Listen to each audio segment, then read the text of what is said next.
चलो अपन स्टार्ट करते हैं। नेक्स्ट अपन स्टार्ट करेंगे ओ आर एम। यार ओ आर एम 3 में क्या पढ़ाया था मैंने, लास्ट टॉपिक बताओगे? सर बेंजाइन मैकेनिज्म ऐसा कुछ। एक बार कोई लास्ट उसकी पेज की फोटो भेज सकता है क्या मुझे? एक सेकंड।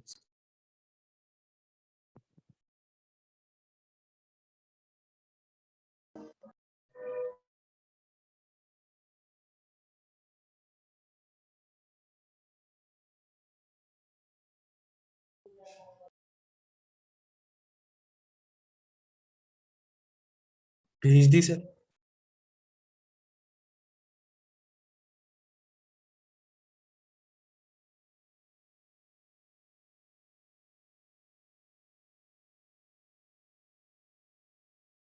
ओके, अब अपन जरा बेंजाइन मैकेनिज्म कंप्लीट कर लें पहले यार थोड़ा सा। तो बेंजाइन मैकेनिज्म में आपने मैकेनिज्म देख ली थी है ना, कि कैसे उसमें हमें एक्सपेक्टेड और अनएक्सपेक्टेड प्रोडक्ट मिलते हैं, लेकिन अब अपन इसमें कुछ और बात करते हैं। सबसे पहले अपन जरा एक चीज देखो यार, अगर मैं इस टाइप की स्पीशीज लूँ तो, और यहाँ पे मैं लेता हूँ OCH3, और इसी टाइप की स्पीशीज लूँ और यहाँ पर मैं लेता हूँ OCH3, तो सबसे पहली चीज, क्या ये नेगेटिव चार्ज रिंग के साथ रेजोनेंस कर पाएगा? ये नेगेटिव चार्ज रिंग के साथ रेजोनेंस नहीं कर पाएगा ना, ये अपन ने GOC1 में एक्सेप्शन में पढ़ा है। तो अगर ये रिंग के साथ रेजोनेंस नहीं कर पाएगा तो क्या OCH3 का प्लस या माइनस एम लगेगा इस पे? यहाँ पे अगर कोई ग्रुप लगाते हैं तो क्या ये ग्रुप इसके रिस्पेक्ट में प्लस एम या माइनस एम लगा पाएगा? No sir. ये क्योंकि रेजोनेंस में नहीं होता, तो यहाँ पे हम OCH3 का कौन सा इफेक्ट देखेंगे? केवल माइनस आई, किसके रिस्पेक्ट में? नेगेटिव के लिए, है ना। तो यहाँ पे OCH3 माइनस आई ज्यादा लगा रहे हैं, रेजोनेंस तो हो नहीं पा रहा है इसका रिंग से, तो एम इफेक्ट तो नहीं लगा पा रहा इसके रिस्पेक्ट में। पर यहाँ माइनस आई ज्यादा लग रहा है, यहाँ माइनस आई क्या लग रहा है? थोड़ा सा कम लग रहा है। तो ज्यादा स्टेबल कौन सा है? अगर हम स्टेबिलिटी की बात करें तो स्टेबिलिटी ए और बी में आपको क्या लगता है कौन सा ज्यादा स्टेबल होगा? बी की स्टेबिलिटी किससे ज्यादा होगी? ए से। एक तो यहाँ पर हमें याद रखना है कि जब भी हम इसकी स्टेबिलिटी देख रहे हैं और यहाँ पे ग्रुप जी है, तो नेगेटिव के रिस्पेक्ट में आप ग्रुप जी का क्या देखेंगे? ग्रुप जी का ओनली आई देखेंगे टू प्रेडिक्ट स्टेबिलिटी। और इसका रीजन अपन ने देखा कि नेगेटिव चार्ज किसके साथ रेजोनेंस नहीं कर रहा, रिंग के साथ नहीं करेगा, तो इसका यहाँ पे एम इफेक्ट नेगेटिव के रिस्पेक्ट में नहीं लग पाएगा। क्या ये समझ आ गया सभी को? तो अभी जब आप बेंजाइन मैकेनिज्म देखोगे तो बेंजाइन मैकेनिज्म की दो कंडीशन, पहला वेरी स्ट्रॉन्ग बेस, है ना, कौन कैसा बेस हमने लिखा भी था, थोड़ा हीट करना पड़ता है। और दूसरा, इसके अंदर हाइड्रोजन ऑर्थो पोजीशन पर होना चाहिए। किसके ऑर्थो पर होना चाहिए? With respect to leaving group. ये दोनों कंडीशन लिखा दी थी क्या मैंने? सर। ठीक है। अब एक मिनट यस रुको, सर। सब लोग एक बार रुक जाओ, ये अपन रिएक्शन देखे। तुम सोच रहे हो कि मैंने ये क्यों बताया यहाँ पर, तो ये रिएक्शन देखते हैं।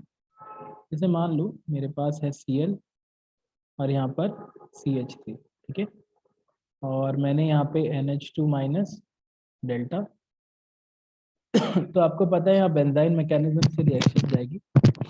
अब देखो, जब यहाँ पर आप बेंजाइन मैकेनिज्म का ये करोगे, यहाँ से H निकाल दोगे, यहाँ पर माइनस आ जाएगा और यहाँ पे क्या लग जाएगा?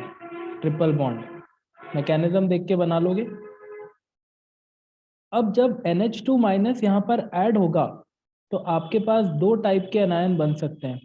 पहला वाला एनायन ये बन सकता है CH3, और दूसरा वाला जो एनायन है वो ये बन सकता है NH2 और CH3, यहाँ पर माइनस, दोनों बन सकते हैं। देखो यार, यहाँ तक आ जाओगे। Yes sir.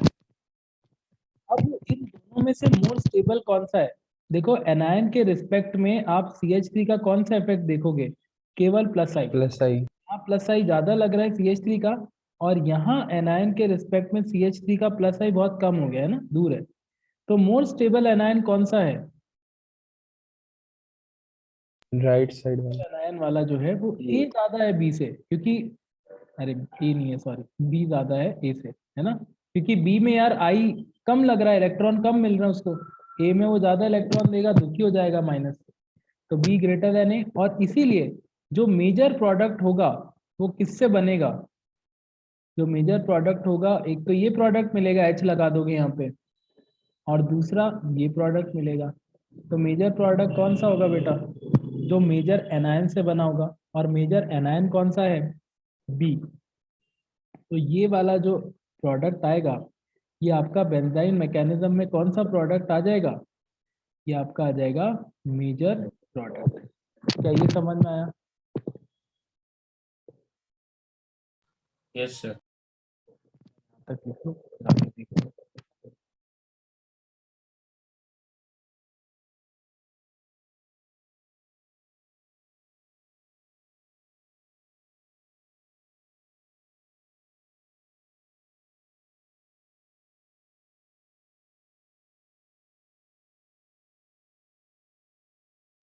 सर ये ब्रैकेट में स्टेबिलिटी से पहले क्या लिख रहा है? Predict, predict.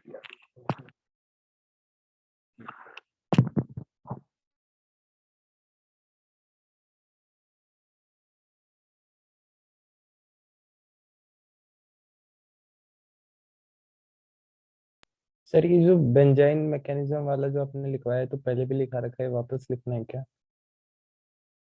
यार अगर ये पॉइंट वेरी स्ट्रॉन्ग बेस और ये पहले लिख ली तो रहने दो यार।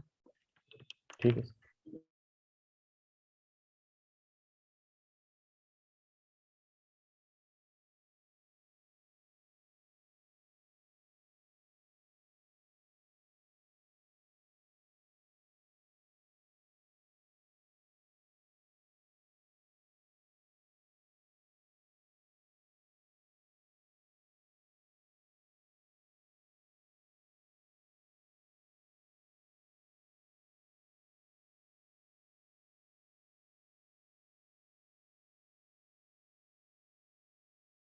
बस शॉर्ट में बता सकते हो क्या अभी ज्वाइन किया था ऊपर वाला?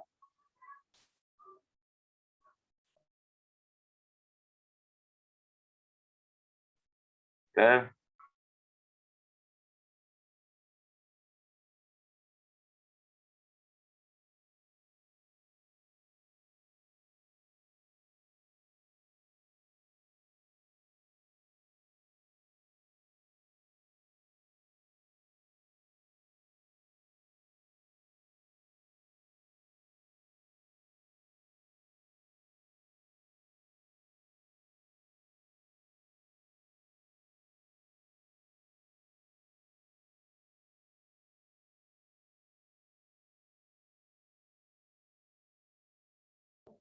सर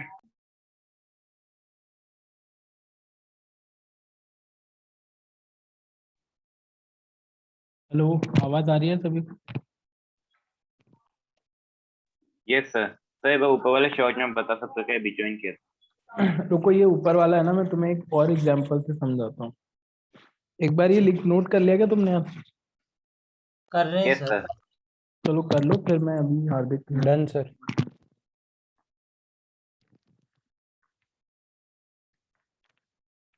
सर वो इससे पिछले वाले वीडियो के क्या हो गया? यार वो करप्ट हो गई है, वो अपलोड नहीं हो पा रही यूट्यूब पे, पता नहीं क्या होगा। 2 वीडियो अटैच। सर आपने कहा था ना दूसरी वीडियो डालोगे। ट्विटर वाली ढूंढ रहा हूँ यार, वो उनसे मांग रहा हूँ, अभी तक दी नहीं है। लास्ट ईयर की है तो सही उनके पास।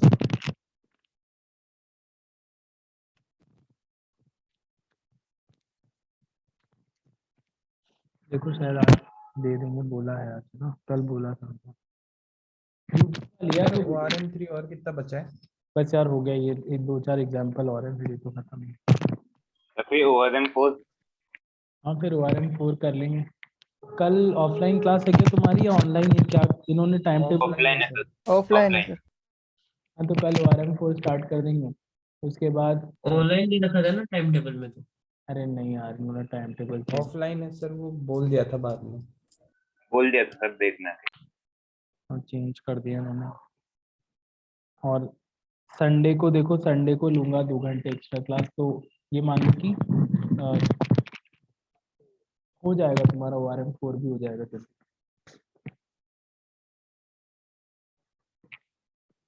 बायोमोलिक्यूल्स की PDF आज दे दूंगा, तो मैं ग्रुप पे डालता हूँ।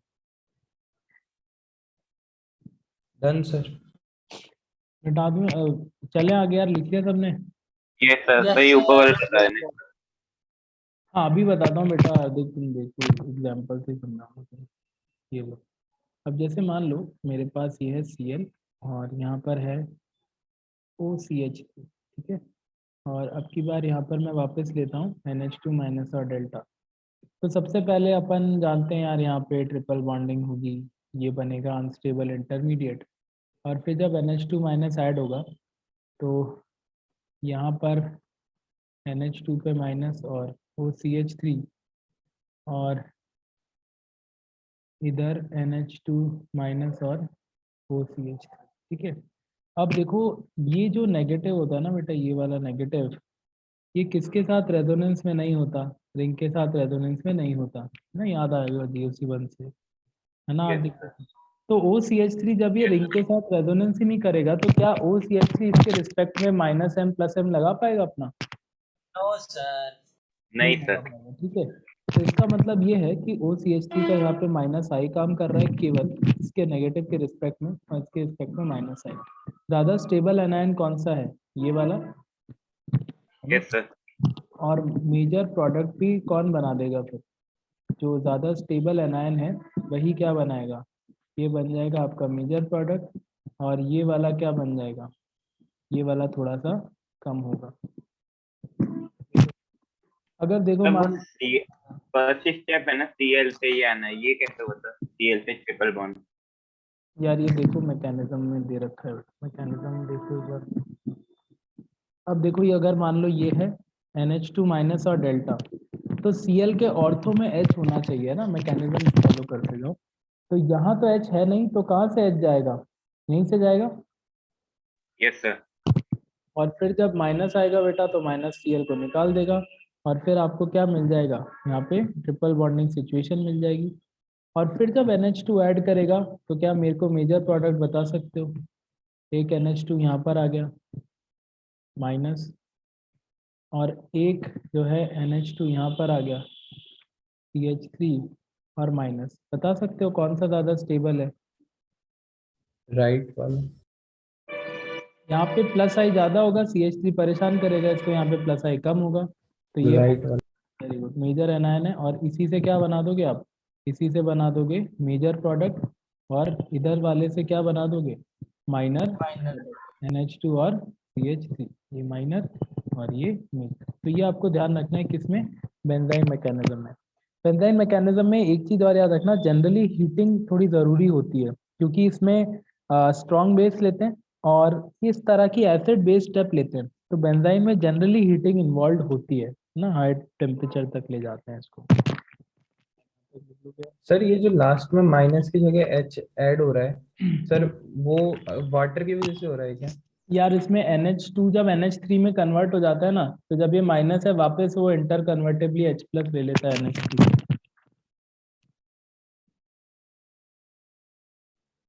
सर अगर इसका मीडियम D2O कर दें तो सर H+ आएगा या D आएगा? फिर बेटा डी आ जाएगा। ठीक है सर।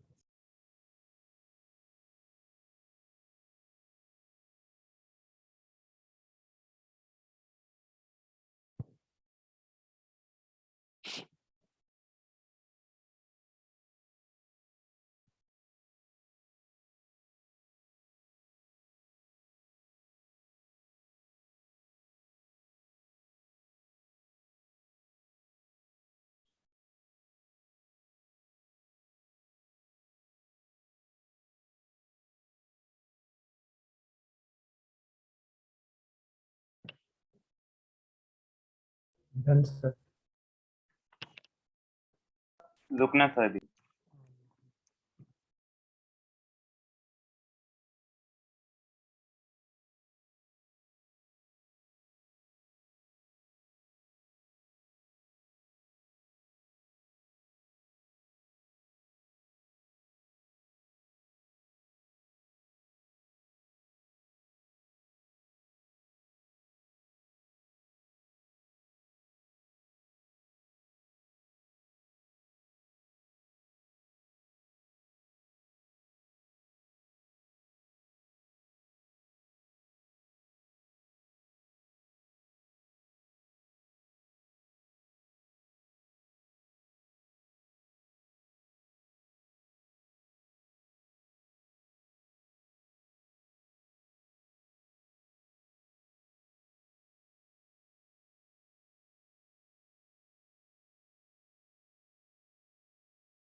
हो गया सर।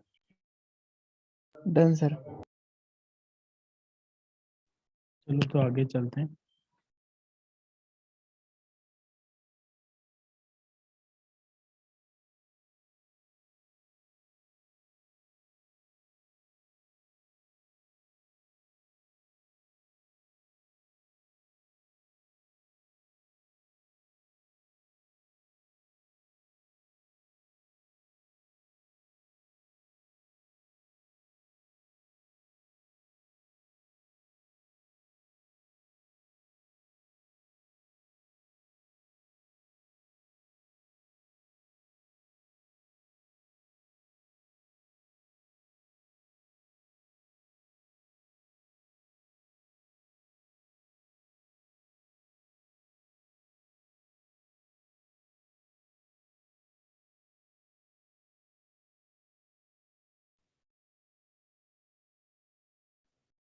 स्क्रीन सबके लैग हो रही है क्या?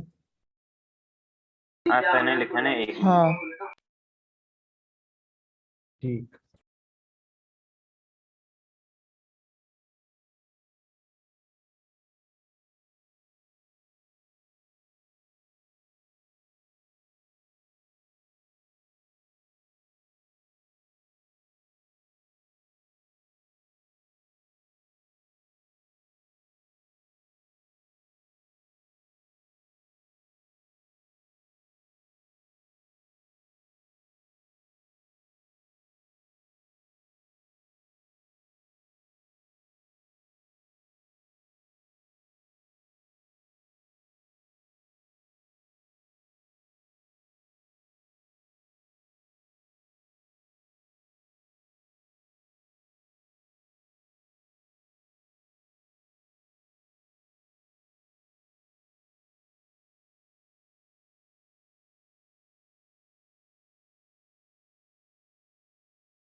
तो अगर मान लो अपने पास इस तरीके का ये कंपाउंड है और अपन इसमें डालते हैं NH2 माइनस और हीट, तो तुम्हें लगता है कुछ हो पाएगा इसमें? इसमें और ऑर्थो पे कोई हाइड्रोजन ही नहीं है, तो यहाँ पे नो रिएक्शन, क्योंकि यहाँ पे क्या पॉसिबल नहीं है, नो बेंजाइन मैकेनिज्म पॉसिबल, है ना, ये तो पॉसिबल है ही। तो इस टाइप के क्वेश्चन अपने को रहते हैं, और इसी के साथ अपना क्या खत्म होता है यार, ORM3 खत्म वो होता है। ORM3। नेक्स्ट हम आ जाते हैं किस पर, ORM4 पर। ठीक है, तो ORM4 पर आ जाएंगे, और ORM4 में सबसे पहले हम स्टार्ट करते हैं। सर हाँ बोलो।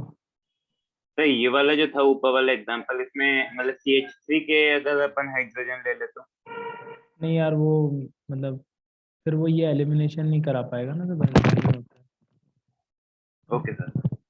तो इन एलिमिनेशन रिएक्शन, एलिमिनेशन अभी तक हमने देखा नहीं है, हमने सब्स्टिट्यूशन की बात की थी। तो in elimination reaction group of molecules are eliminated from the parent molecule। जैसे मान लो अपने पास रिएक्शन है, यहाँ पर ये है A और B, अब हम यहाँ पे बोल रहे हैं कि एलिमिनेशन रिएक्शन हो गई, है ना।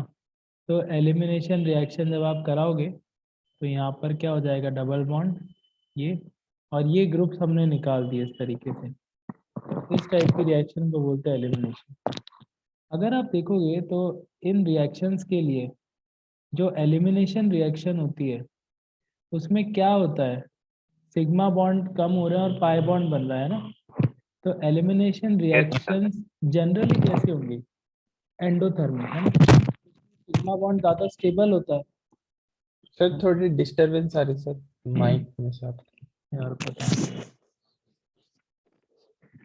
एलिमिनेशन रिएक्शन जनरली कैसे होती है? एंडोथर्मिक होती है। कारण क्योंकि यार इसमें स्टेबल बॉन्ड बन सिग्मा रहा पाई होता है। बॉन्ड बन रहा है। टूटकर और थोड़ा अनस्टेबल पाई बॉन्ड बन रहा है ना, जनरली एंडोथर्मिक। तो इनके लिए डेल्टा एच क्या होता है? पॉजिटिव। और डेल्टा एस क्या होगा? अगर आप यहाँ पर देखो तो एंट्रोपी क्या हो रही है? क्या डेल्टा एस इनके लिए पॉजिटिव हो रहा है? एंट्रोपी निकालना जानते हो sir. किसी रिएक्शन के लिए, है ना? ज्यादा मॉलिक्यूल बने, डेल्टा एस पॉजिटिव। तो एलिमिनेशन के लिए जनरली ये चीज रहती है। और अगर हम डेल्टा जी निकालें इनके लिए तो डेल्टा जी क्या होगा? Delta H minus T delta S. तो ये वाला टर्म पॉजिटिव है, ये वाला टर्म पॉजिटिव है। तो ओवरऑल स्पॉन्टेनियस रिएक्शन के लिए, अगर हम ओवरऑल स्पॉन्टेनियस रिएक्शन की बात करें तो उसके लिए डेल्टा जी क्या होना चाहिए? नेगेटिव होना नेगेटिव। चाहिए। नेगेटिव। और वो तब जनरली नेगेटिव तब होगा जब टेम्परेचर हम थोड़ा क्या बढ़ा देंगे, थोड़ा ज़्यादा। जब टी बढ़ा दोगे तो ये टर्म डोमिनेट करेगा डेल्टा एच पर, और ओवरऑल डेल्टा जी क्या आ जाएगा? नेगेटिव आ जाएगा। ठीक है। तो जनरली इससे हम एक चीज यहीं पे कंक्लूड कर सकते हैं कि जनरली जो एलिमिनेशन रिएक्शन होती है, एलिमिनेशन रिएक्शन की हम जनरली बात करेंगे, वो कौन से टेम्परेचर पे फेवर होंगी? Favoured high at temperature. High temperature. उसका कारण आपने अभी किससे देखा? डेल्टा जी से देखा। तो अपन यार इसके बारे में और बात करते हैं। लिख लो यार यहाँ पे। डिस्टरबेंस। हाँ यार, दूसरा लगाता हूँ, है ना? तुम लिखो जरा, ट्राई करता हूँ मैं दूसरा लगाने की। सर अभी लास्ट में आने लगी थी, आपने कुछ किया था क्या? अभी पहले नहीं आ रही थी। तो ऐसा लगा माइक कहीं भिड़ा है आपका।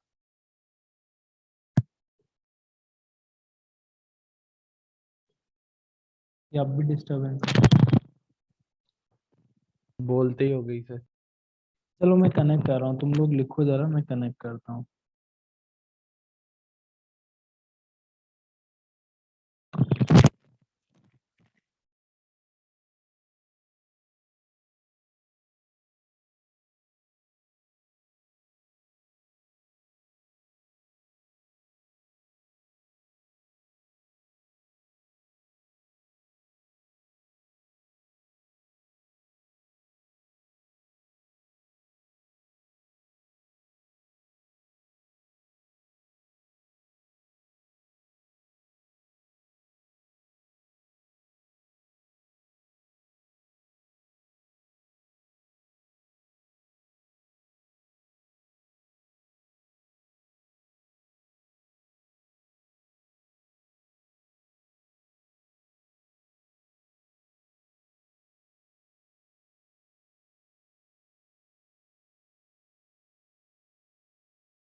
सर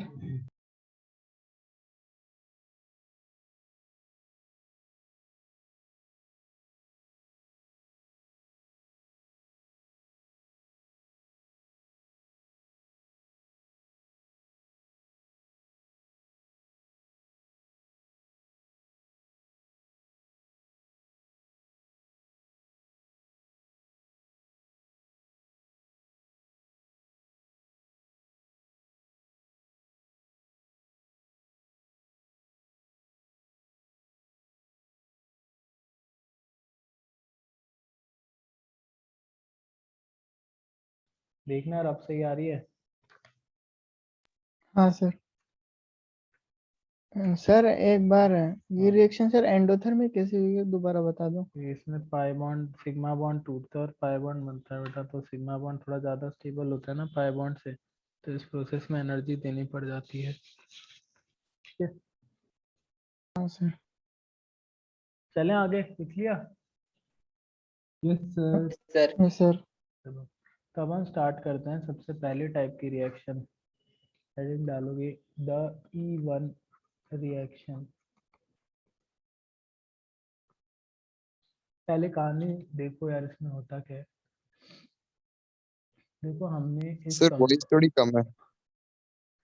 अच्छा, देखो यार हमने इस कंपाउंड को किस में डाल दिया, पानी में डाला है ना। और आपको भी पता है पोलर प्रोटिक सॉल्वेंट है, वीक न्यूक्लियोफाइल है, तो यहाँ पे पहला काम क्या होगा, कार्बोकेटायन बन जाएगा। कार्बोकेटायन। Yes, अब sir. देखो यार H2O जो है वो एक वीक न्यूक्लियोफाइल की तरह काम करके यहाँ पर SN1 रिएक्शन कराता है, और ये तो आपको आती है। पर आप याद करो कि H2O एक बेस की तरह भी काम करता है। जैसे इस रिएक्शन में सोचो, HCl प्लस H2O क्या दे रहा है, Cl minus plus HCO plus. तो H2O यहाँ पे क्या गेन कर रहा है, H प्लस गेन कर रहा है इससे। Yes. तो H2O की दो बिहेवियर हम देख सकते हैं। हमने पहले बिहेवियर के बारे में तो बात कर ली कि H2O एक वीक न्यूक्लियोफाइल है। हाँ ठीक है, ये बात सही है, यहाँ लिखते हैं H2O वीक न्यूक्लियोफाइल।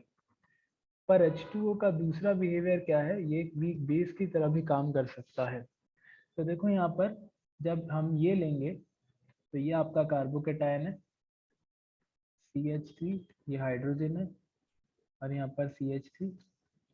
और अब आप इसके अंदर देखो H2O अगर यहाँ ना आकर ये हाइड्रोजन ले जाए, अगर ये H प्लस ले जाए, अगर ये बेस की तरह काम करे, तो क्या इस कार्बन पे माइनस आएगा। अगर मान लो Yes, H2O sir. इसके पड़ोसी, ये इसको हम बोलते हैं अल्फा, ये है हमारे पास बीटा, है ना, मान लो। तो बीटा से अगर H प्लस ले जाएगा तो आपको क्या मिल जाएगा, क्या आपको एल्कीन मिल जाएगा इस टाइप का। प्लस माइनस मिला के बॉन्ड H प्लस चला गया, यहाँ पर मिल गया आपको क्या, H3O प्लस। तो अगर H2 ऐसा करेगा तो यहाँ पे आपको क्या मिलेगा, एल्कीन। और इस टाइप की रिएक्शन को हम क्या बोलेंगे, एलिमिनेशन रिएक्शन। तो देखो सच्चाई ये है कि H2O बेस की तरह भी काम करता है। अगर हम इस रिएक्शन को देखें रूम टेम्परेचर पे, तो आपको क्या मिलता है, बोथ SN1 प्रोडक्ट भी मिलता है और कौन सा प्रोडक्ट भी मिलता है, एलिमिनेशन प्रोडक्ट आपको मिलते हैं, है ना। पर नॉर्मली क्या होता है कि जो SN1 प्रोडक्ट होते हैं वो किससे ज़्यादा होते हैं, एलिमिनेशन प्रोडक्ट से ज़्यादा होते हैं। जो SN1 के प्रोडक्ट होते हैं नॉर्मली अभी किससे ज़्यादा है, एलिमिनेशन से ज़्यादा है। इसका कारण क्या है, क्योंकि हमने पढ़ा था कि एलिमिनेशन किस पर फेवर होता है, हाई टेम्परेचर, अभी पढ़ा था। Yes, sir. यस तो अभी देखो एलिमिनेशन हमने जो स्टार्ट किया तो हमने देखा भाई SN1 ज़्यादा है इससे। पर अगर हम इसमें डेल्टा कर दें, अगर हम इस रिएक्शन को ज़्यादा हीट कर दें, तो फिर कौन सा प्रोडक्ट फेवर हो जाएगा, एलिमिनेशन प्रोडक्ट हमें ज़्यादा मिलेंगे। तो हमें अभी तो एलिमिनेशन की कहानी देखनी है, तो हम एलिमिनेशन पाथवे पर फोकस करते हैं। तो आप देखो यहाँ पर ये रिएक्शन एलिमिनेशन हुई, और इस एलिमिनेशन में RDS क्या है, फॉर्मेशन ऑफ कैटायन। भाई हुआ तो यही कि पहला स्टेप तो स्लो था, SN1 ले लो या ये एलिमिनेशन ले लो, पहले स्टेप में तो क्या बना, कैटायन। तो RDS क्या है, फॉर्मेशन ऑफ, बोलो, कार्बोकेटायन, यही तो है। और यस सर। इसकी जो रेट होगी एलिमिनेशन की भी, वो किस पे डिपेंड करेगी, इस पर ही तो डिपेंड करेगी। इसका मतलब ये जो एलिमिनेशन ऑर्डर है ये भी कैसी है, फर्स्ट One. ऑर्डर रिएक्शन है। ये एलिमिनेशन का RDS स्टेप देखोगे तो ये भी कैसी है, फर्स्ट ऑर्डर रिएक्शन। और इसीलिए इन रिएक्शन को हम क्या बोलते हैं, E1, SN1 के जैसा E1। यहाँ पे ये फर्स्ट ऑर्डर एलिमिनेशन है। एलिमिनेशन की रिएक्शन में देखो, अभी तो आपने बस पहला देखा, अभी आप बहुत सारे देखोगे, पर इसमें अगर कार्बोकेटायन बना है तो क्या कार्बोकेटायन का रीअरेंजमेंट हो जाएगा। रीअरेंजमेंट भी पॉसिबल होगा? हाँ होगा। और इसके अंदर देखो आप, एलिमिनेशन में आपको क्या मिल रहा है? एल्कीन मिल रहा है ना?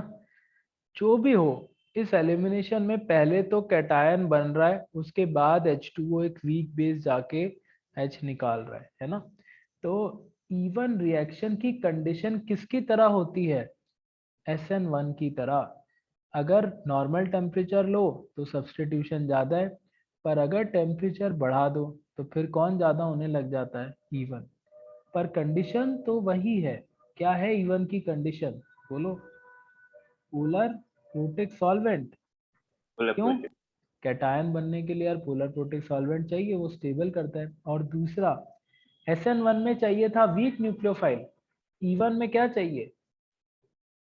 Weak base. क्योंकि वीक बेस वेट करता है कि यार कैटायन बनेगा, तब मैं उसका H निकालूंगा और तब क्या होगा? तब यहाँ पे एल्कीन मिल सकता है, तो वेट करना पड़ता है उसको। तो ये दोनों कंडीशन, और तीसरी इवन के लिए कौन सी कंडीशन है?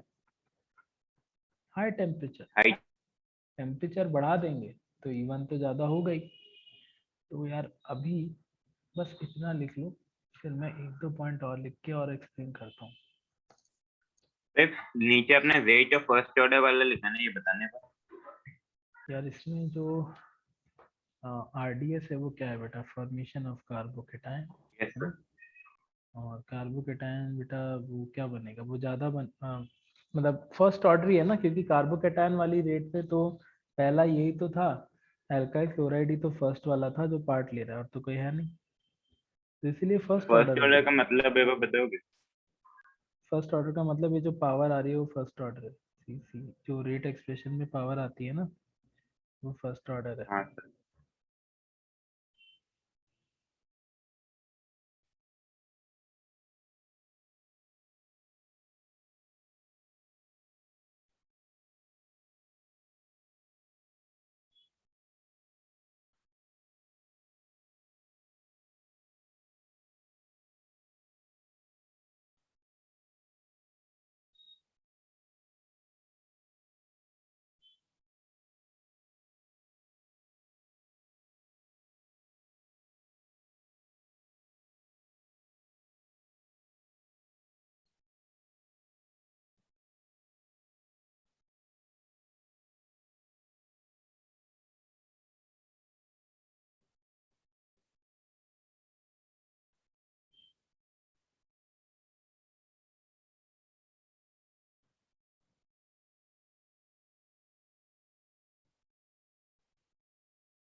सर अगर वीक बेस ना हो तो स्ट्रॉन्ग बेस चल जाएगा? बेटा अगर स्ट्रॉन्ग बेस हुआ ना, तो फिर आपको उसमें E2 होगी। आगे आएगी? हाँ E2 आगे आएगी। अभी तो वीक ठीक बेस है, वाली कंडीशन, फिर स्ट्रॉन्ग वाली भी लेते हैं, धीरे धीरे देखेंगे। ठीक है सर। सर एन SN1 और SN2 की तरह weak nucleophile strong nucleophile.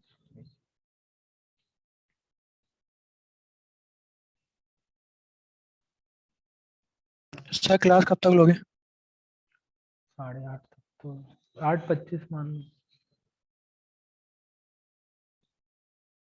Sir time से ही रखा करो क्लास का। बेटा आज क्लास रखने का ही मन नहीं था मेरा, जबरदस्ती रखवाई है इन लोगों ने, मतलब नॉन अकेडमिक वालों ने। मेरा तो क्लास ही कैंसिल हो रही थी आज। एक्चुअली मैं घर आया हूँ, ऑफिस से नहीं ले रही है क्लास, घर आके लिए। तो किन्होंने रखवाई यहाँ पे, वो नाम तो बताओ। अरे रहने दो रहने दो। उन्होंने कहा कि आज ही ले लो ऐसे करके, इसलिए आज ले ली मैंने यार, वरना तो आज क्लास कैंसिल ही थी। और वो मीटिंग में है भी या नहीं भी है वो जो कह रहे थे वो? तो सर गिरोह का नाम तो बताओ कौन है? अरे तुम्हारे बैच में से नहीं मतलब रेजोनेंस वालों ने रखवाई है क्लास, ये मान, ये कह रहा हूँ, तुम में से नहीं।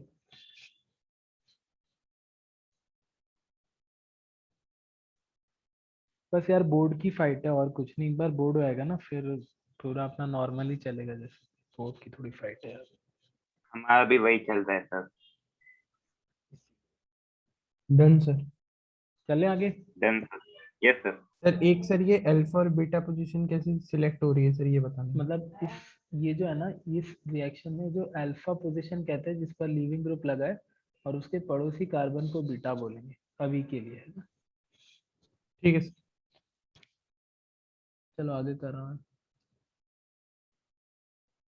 ताकि तुम ये एलिमिनेशन पढ़ लोगे ना तो बोर्ड का क्वेश्चन तुम आराम से कर लोगे, मतलब उसमें कुछ एक्स्ट्रा नहीं। तो नेक्स्ट इसमें लिखोगे इफ मोर देन वन, लिखते जाओ यार, more than one alkenes can be formed in one reaction, then generally the more substituted alkene ZF alkene, more HC is formed as major product and the less substituted alkene Hoffman alkene is formed as minor product less HC। ये अभी मैं example से समझाऊंगा ना।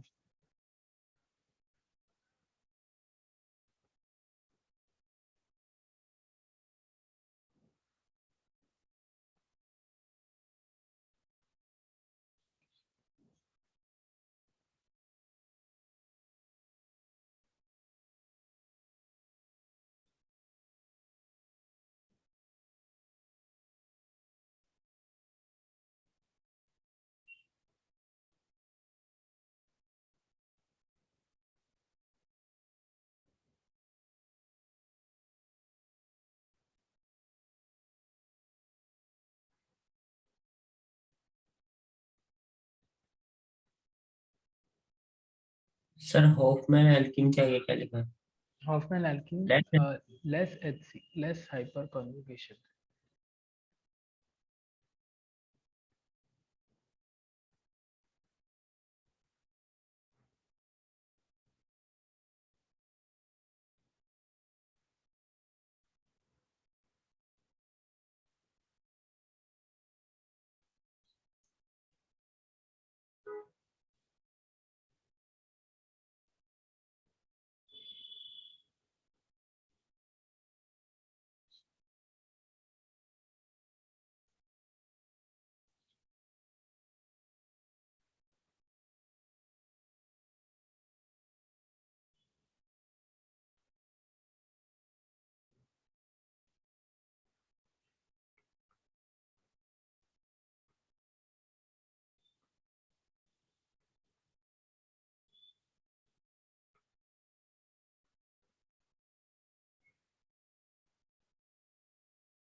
तो देखो यार, इसमें ये फर्स्ट पॉइंट तो मैं एग्जांपल से समझाऊंगा। इसका ग्राफ देख लो यार एक बार, पीई ग्राफ। अगर आप पीछे देखोगे तो ये इनिशियल एल्कीन है, ये सॉरी अल्काइल हैलाइड है। TS1 क्या बन गया, कार्बोकेटायन। और अब ये जो TS2 आएगी कब आएगी, जब H2O जाके कौन सा H निकालेगा, बीटा पर हाइड्रोजन। तो बीटा ये वाला H है ना, ये H निकलेगा और यहाँ पे क्या बनने लगेगा, बॉन्ड बनने लगेगा। Double bond. तो ये TS2 और उसके बाद यहाँ पर आपको क्या मिल जाएगा, यहाँ पर आपको प्रोडक्ट मिल जाएगा। ये आपको मिल गया प्रोडक्ट। तो इसमें हमने देखो क्या लिखा है, H2 acting as weak base and abstracting hydrogen, और TS has developing alkene character. TS में एल्कीन का कैरेक्टर आने लग गया है। तो इसको क्या फिर देखते, यहाँ तक कोई डाउट है क्या? No sir. No sir. तो यार लिख के बता दो।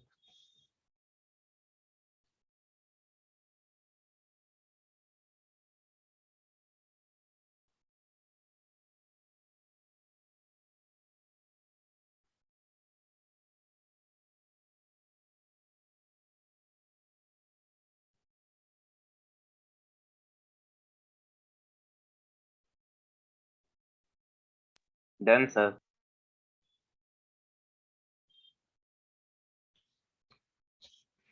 Yes sir, done. कर दूं यार आगे? Yes sir. चलो अब हम इसके कुछ एग्जांपल देखना शुरू करते हैं। आगे कर रहा हूँ। मान लो आपके पास यहाँ पर है, मान लो ये है, और अब मैं डालता हूँ सेकंड एग्जांपल है ना, H2। तो सबसे पहले तो यहाँ पर क्या बनाओगे आप, कैटायन बनाओगे। और अगर H2O डायरेक्टली अटैक कर गया तो आप यहाँ पर OH बना दोगे, R और S दोनों बना दोगे यार, ये तो आता ही है। पर Yes. अगर अब देखो ये जो कैटायन है, इसमें अगर आप देखो तो H2O यहाँ से भी H निकाल सकता है और यहाँ से भी H निकाल सकता है। पहली वाली तो SN1 हुई है ना। अगर H2O यहाँ से H निकाल ले तो आपको ये वाला एल्कीन मिल जाएगा, और अगर H2O यहाँ से H निकाल ले तो आपको दो एल्कीन मिल सकते हैं। सिस भी मिल सकता है और कौन सा भी मिल सकता है, ट्रांस भी मिल सकता है, और ये एक एल्कीन। क्या यहाँ तक क्लियर हो रहा है? भाई बीटा पोजीशन तो दोनों है, एक ये भी है और ये भी है, दोनों से H जा सकता है क्लियर सर। ना। अब इसके अंदर अगर आप देखो तो ये एल्कीन में HC कम है ना, देख पा रहे हो इसमें HC जो है वो कम है, और इस एल्कीन में HC जो है वो क्या है, ज्यादा है।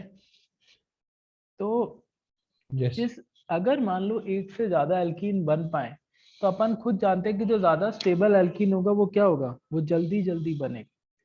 जिस एल्कीन में HC कम होता है उसको कॉमनली ऑर्गेनिक केमिस्ट्री में क्या जाता है, हॉफमैन एल्कीन। जिसमें HC कम होगा उसको हम कॉमनली बोलेंगे हॉफमैन एल्कीन, और जिसमें HC थोड़ा ज्यादा होगा उसको हम बोलेंगे सेडजेफ एल्कीन। और ये वाला ज्यादा बनेगा क्योंकि ये ज्यादा स्टेबल है, और अगर आप इसकी बात करो तो ये वाला थोड़ा सा कम बनेगा। तो अगर मैं बोलता total possible SN1 and even product तो कितने हो जाते, दो तो SN1 5। और 3 इवन, तो आपको मिल जाते 5 प्रोडक्ट। क्या ये समझ आया? Yes sir. तो ये हॉफमैन और ये जो भी है, ये पहला है क्या नाम अपने? नहीं यार अभी तक तो नहीं है ना, तो ये इसी में आता है इस chapter आपने है। क्या बोल रहा हूँ? 11th में बताया था सर आपने ABC में। अच्छा हो सकता है। Yes sir. चलो अब एक मिनट रुक जाओ, मैं एक दो क्वेश्चन और, जैसे मान लो ये है और मैं बोलता हूँ H2O डेल्टा। अब देखो जब आप अल्काइल हैलाइड देख रहे हो, पोलर प्रोटिक सॉल्वेंट देख रहे हो और डेल्टा देख रहे हो, मतलब SN1 कंडीशन में हीट कर दोगे तो कौन सी कंडीशन आ जाएगी, इवन कंडीशन। तो अब मैं आपसे किसके प्रोडक्ट पूछ रहा हूँ एक्सक्लूसिवली, इवन के। सिर्फ इवन के।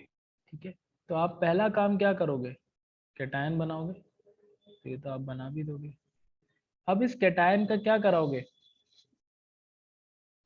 रीअरेंजमेंट। देखो SN1 की जो कहानी है वही किसकी है, E1 की कहानी है, तो आपने यहाँ पर रीअरेंजमेंट करा दिया, यहाँ पर प्लस ले आए। और अब जब आप H2O लेकर आओगे बेस की तरह काम कराने, तो दिए गए कार्बोकैटायन के रिस्पेक्ट में एक तो H यहाँ से निकल सकता है और यहाँ से निकल सकता है, तो क्या आपके पास दो एल्कीन आ जाएंगे, देखो एक तो ये और एक ये, दोनों आ जाएंगे। जी सर। इसमें इस एल्कीन में HC ज्यादा है, तो ये वाला क्या होगा, मेजर, और इसमें HC कम है, तो ये वाला क्या होगा, माइनर। क्या ये समझ रहा है? तो पहले रीअरेंजमेंट से पहले वाले के भी बनेंगे ZF? हाँ बिल्कुल बनेंगे बेटा, रीअरेंजमेंट से पहले, पर वो बहुत ही माइनर हो जाएंगे, मतलब वो और भी कम होंगे। तो इसमें जनरल अप्रोच क्या लगाना, वही जैसे SN1 में स्टेबल बनाकर फिर अपन इसमें करेंगे। क्लियर हो गया? Yes sir. Yes sir. तो यार तुम लोग जरा लिखो,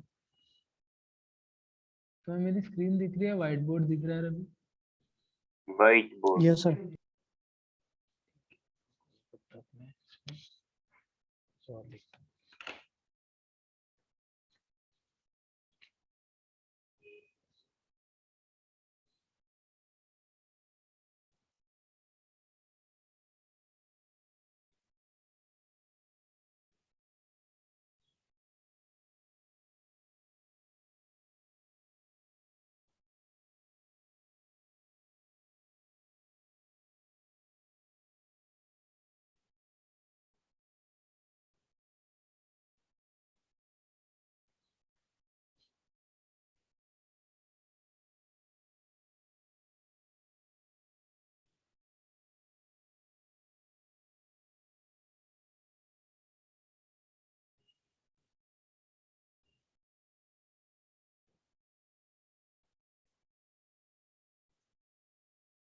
done sir. Wait sir.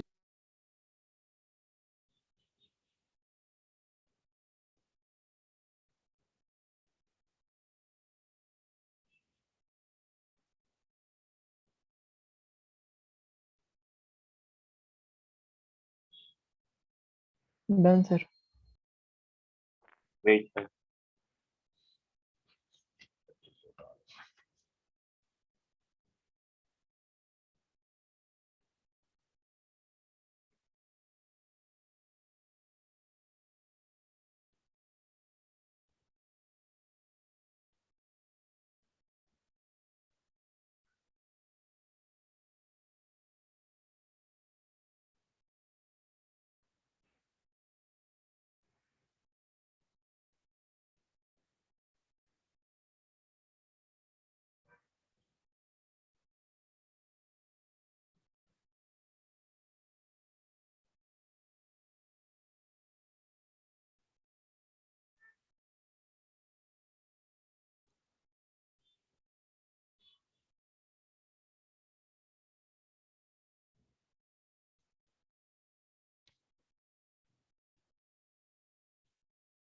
Done sir.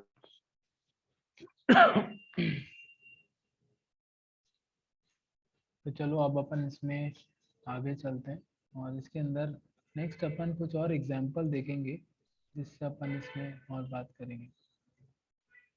तो स्क्रीन गई। सर स्क्रीन गई। एक मिनट, स्क्रीन चलेगी क्या, एक मिनट।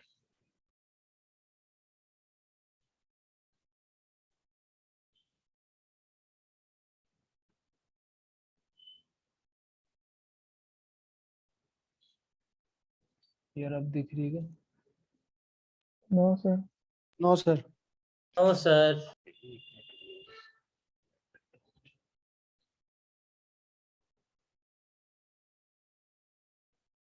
सर टाइम भी हो ही गया। Yes sir. तो कल मिलेंगे यार। हाँ तो नेट ड्रॉप हो रहा है यार।